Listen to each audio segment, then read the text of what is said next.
મિત્રો, ઘણા લોકોને હવામાન બદલાતાની સાથે જ ખાંસી આવવા લાગે છે અને કેટલાક લોકોને સવારે ઉઠ્યા પછી પણ થોડા સમય માટે ખાંસી ચાલુ રહે છે. તો ચાલો આજના વિડીયોમાં આપણે કેટલાક ઘરેલું ઉપાયો જાણીએ જેનાથી આ તકલીફથી છુટકારો મેળવી શકાય. બદલાતા હવામાન, વધતા પ્રદૂષણ અથવા આપણી કેટલીક ખરાબ ટેવોને કારણે ખાંસી થઈ શકે છે.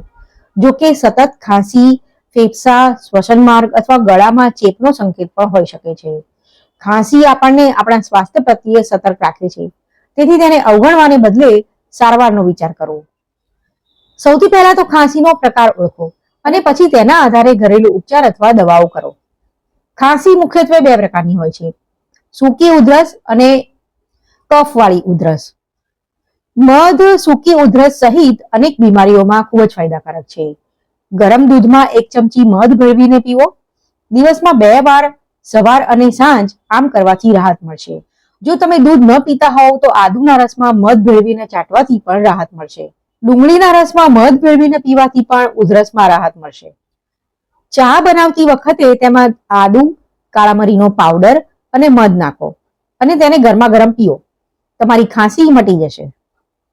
હળદરવાળું દૂધ પીવાથી માત્ર ખાંસી જ નહીં પરંતુ અનેક પ્રકારના ચેપી રોગો પણ દૂર થાય છે. તુલસીના પાનનો રસ કાઢીને તેને આદુના રસ સાથે ભેળવીને તેનું સેવન કરો. જો સ્વાદ સારો ન લાગે તો મધ પણ ઉમેરી શકાય છે. દિવસમાં 3 વખત હુંફાળા પાણીમાં મીઠું ભેળવીને કોગળા કરવાથી પણ ઉધરસમાં ઝડપથી રાહત મળે છે. જો તમને તીવ્ર ઉધરસ હોય તો પાણીમાં અજમો, મીઠું, તુલસી, કાળા મરી, લવિંગ અને તજ ઉમેરો. પછી પાણી અડધું થાય ત્યાં સુધી ઉકાળો અને ત્યારબાદ ગાળીને ધીમે ધીમે પીવો. આ ઉકાળો એક પ્રકારનો રોગ પ્રતિકારક શક્તિ વધારનારો પણ છે. તમે તેને સામાન્ય રીતે પણ પી શકો છો. ખાંસી દૂર કરવામાં જેઠી મધનું સેવન પણ ખૂબ જ ફાયદાકારક સાબિત થાય છે.